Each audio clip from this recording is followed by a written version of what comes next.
Welcome to the Jazz Ranch. I'm your ultra-dominant ego man. You can call me Mr. Ego if you like. And I must report, I'm sorry to report, that the KH went to the rodeo in Arizona and he was fool enough to get on one of those bucking broncos, and he was thrown from the horse and he took out a clown. Kaput. Wasted. So I'm taking over the channel and I'm going to show you some very important techniques about how to accompany a singer. Now, we didn't have any singer volunteers for this particular video, so I'm going to the singing myself. But I must tell you, the most important thing when you accompany a singer is give them their starting note, and they will grace you with many compliments. Now, one time, you know, singers are temperamental, and one time I was accompanying a singer, and she had a request from the audience. And she said, I'm not sure of all the lyrics. Would you help me? I said, I know the song very well. And don't worry. And she said, okay. So she started out singing, and she got in the middle of the song, and she stopped it. She looked at me, and I said, C7 sharp 9. And she started yelling at me. Now, if this happens to you, my suggestion to you is blame the other band members. She started yelling at me, and I said, why are you yelling at me? The drummer's playing the wrong beat. The bass player is playing in the wrong key, and the saxophone player is playing a bebop solo all over your singing. And why are you yelling at me? Well, you see, that's what happens when you play with singers. Now, I'm going to grace you with a selection from Irving Berlin, and, you know, he was a great genius, and I knew him personally. He not only wrote the words, he wrote the music and he wrote the lyrics. Well, that's the okay, that's the words. Anyway, he wore great suits. Now I'm going to be playing for you a song from Andy Get Your Gun called It's Wonderful. Now here we go. Now the starting note is, now I'm going to give you my impression of Anthony Newley, Nat King Cole, and a little bit of Bela Lugosi mixed in. Here we go now. They say that falling in love is wonderful. It's wonderful, they say. Hello and welcome. It's summertime at the Jazz Ranch, and I'm sorry about the altered dominant ego man. He's a little whacked out or crazy anyway. Anyway, we'll tolerate him. I did go to the rodeo, but I was a spectator, of course. I wouldn't get on a bucking bronco, and I would never take out a clown. But anyway, I'm going to talk about the great composition by John Coltrane called Giant Steps. I'm going to try to analyze this a little bit and talk about how you might approach improvising on it. So here we go now with Giant Steps by John Coltrane.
I want to talk about Giant Steps. This is John Coltrane's most famous composition in terms of its history and people who have played this over the years and so on, it being one of the most challenging songs that all musicians try to learn to play and improvise on.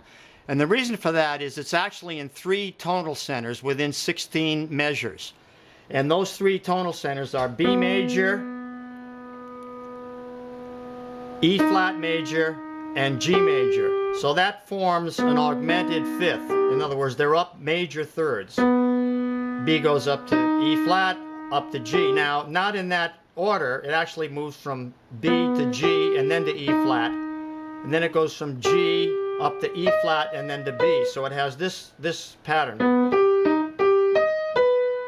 within that augmented chord formation. Now, the way it does it is this, like this, which is rather ingenious. It goes from B major up a minor third to D dominant seventh, down a fifth to G major, up a minor third to B flat dominant seventh, down a fifth to E flat major. So that's how we move from B major to E flat major, like this. Up a minor third to D7, down a fifth, resolving down a fifth, up a minor third, and then down a fifth. Then from there, he moves back to G. Now, so it's like, now he wants to get to G, so he's going to do 2, 5, 1 into G. Now from G, we start the same progression. Up a minor third, let's take it up here. Up a minor third, down a fifth, up a minor third, down a fifth, takes us back to B. So we've got a complete cycle using that formula of up a minor third, down a fifth, up a minor third, down a fifth. That's pretty ingenious right there alone. And then he goes through a cycle of fifths within those 3 tonal centers. So he ended up in B. Now he goes from the B, he goes 2, 5, 1 into E flat, and then 2, 5, 1 into G, and then 2, 5, 1 into B, and then ending up with 2, 5, 1 into E flat. Now that's all within 16 bars, and then there's the turnaround to take us back to B. So here's the whole pattern. Let me play it for you. Just the bass line. I'll go up an octave.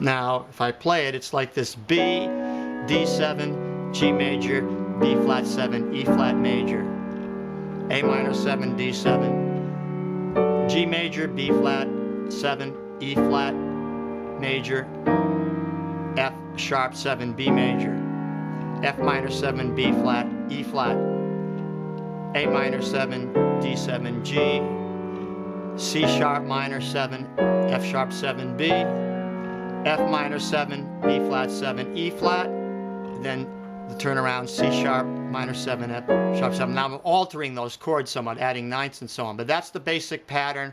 So that's just playing that alone is complicated. Now try to solo over it. So now we're going to talk about how to attempt to solo over this song when it's going by rather rapidly at a clip of about maybe 170. Let's see, well, that's the page number, sorry. We'll talk about that in a minute. Here we go. Now, John Coltrane recorded this originally on Atlantic Recordings, well, back in the 50s, I guess, and he played it at a tempo marking of 246 for the quarter note, which would be 128 for the 2 and 4. And actually, I played it at 208, you know, a good deal slower with the, that would be the quarter note 208 with the 2 and 4 being at 104. So you want to start out learning this at a much slower tempo and build up as you go along, you know, to try to pick up the tempo. But anyway, I played it like here. So now, improvising on this is difficult because it's moving so quickly from those scales. Like we have the B scale. If you learn the 3 scales, then the B major, and then the G scale. Next chord is the D7, but it's actually a G scale, so we're going to start on D. And the next one is a B flat chord. We're going to start, but it's E flat scale, so we're going to start on B flat. So those are the 3 scales. If you learn those 3 and get good with them, and the most difficult one, of course, is the B scale, so you'll have to practice that more than the others. If you get those 3 scales down and start to be able to create melodies within those scales, you're going to use those scales as a means to an end to create melodies. Now, first suggestion is to do something very simple. And I wrote out my first chorus for you so you could understand what I was doing. And what it was this. Just, now I had to resolve into that E flat there now on a good target tone. So what I did was I did a B major scale now, but starting on the third. So I get 3, 2. Here's the formula: B scale, 3, 2. Then I went to the D scale, D dominant scale, or G scale actually, built on a D. So that would be 3, 2. So I kept that formula of 3, 2, 3, 2. Then I went to the G scale, and I went 2, 1. And then I went to the B flat, which is the same as the E flat scale. But then I did a 3, 2. So that if you put it into a formula, it would be 3, 2, 3, 2, 2, 1, 3, 2, 1. Now it sounds good because it's logical in a way. It's a formula. And it's ascending, and it's the same pattern of down a step. Then I did a turnaround figure, and then the same formula. See, so that works. And that's a sequence, and that's very intelligent improvisation. What you want to do is create sequences. Create an idea, repeat it, or transpose it in some way so that there's a logical step from one thought to the next. Just like when we have a conversation. We don't say one thought and then completely change to another thought, unless we're James Joyce. We go from one thought. I went to the store and I bought.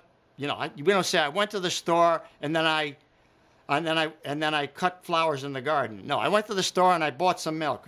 So so here we go. Right? Here it is, pattern. Then I did this little melodic figure built on the 2-5-1. Then I repeated it, transposing it like this. See, now that makes sense, right? You can hear the logic of it. And then I did something like this. Like something like that, and then maybe something like this. So I had two figures that repeated themselves but transposed into those keys or tonal centers. So now we'll continue. I'm going to give you a few extra tips about practicing giant steps in terms of soloing and improvisation, and that is you play on the 3 tonal centers, the 2-5-1s. Now, particularly the B major, because that's the difficult one that we're not used to playing on. I mean, we're used to playing on E flat, and the G is easy, right? But the C sharp is not. C sharp minor, F sharp 7 to B major. That's a difficult key because it's 5 sharps. So like now we have. So you want to be able to create melodies on that scale. So you might want to just do the 2-5-1.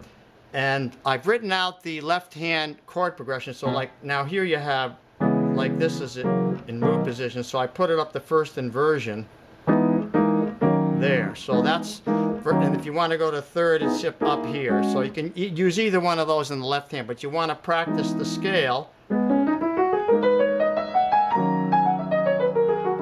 And then you want to practice trying to create melodies like, or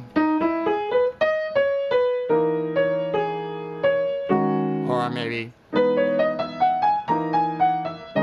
like, I want to make it melodic. So you want to get to that target tone, like, and you can alter that dominant chord if you want to, like. Now let's figure out what the altered dominant chord would be. Now let's see if it's C sharp minor. It's F sharp 7 now. That's the altered chord. So let's figure out what family it's in. Okay, so it's F sharp. It's always in a diminished family. So it's in the C family of the half tone whole tone scale. So that's the scale. You want to start on a half step, a whole step. So like it'll be like this.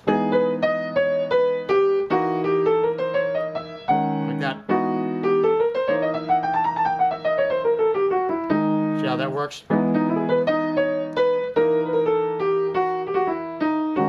Now that makes sense?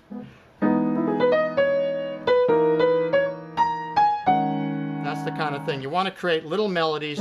Practice very slowly creating melodies out of that scale. Now you want to study my other videos on improvisation to understand this in more depth. I'm just, this is a more advanced, obviously, a more advanced kind of composition that is difficult to solo on. So you want to study those earlier ones. So maybe like this. If you're watching this video before you've watched my video on the most amazing jazz scale, you want to watch that one on the diminished scale and the altered dominant scale. So in this particular case, the F sharp dominant 7th. Now, what is that voicing? Well, there's the flat 7, there's the 3rd, there's the 13th. So now it's altered. So now I can use the C family because the F sharp is in the diminished family, of the C. So now I can use the C half tone, whole tone with it. You can start on an F sharp and go half, whole, half, whole. But that's your altered scale there. There it is. There's a lot you can do with that.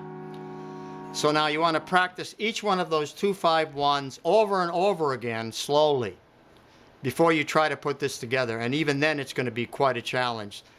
So I'm going to give you 8 sheets of improvisational ideas for free on my website on this song, just so you can study them and maybe learn some things from them. So that's it. I'm going to wrap it up and conclude.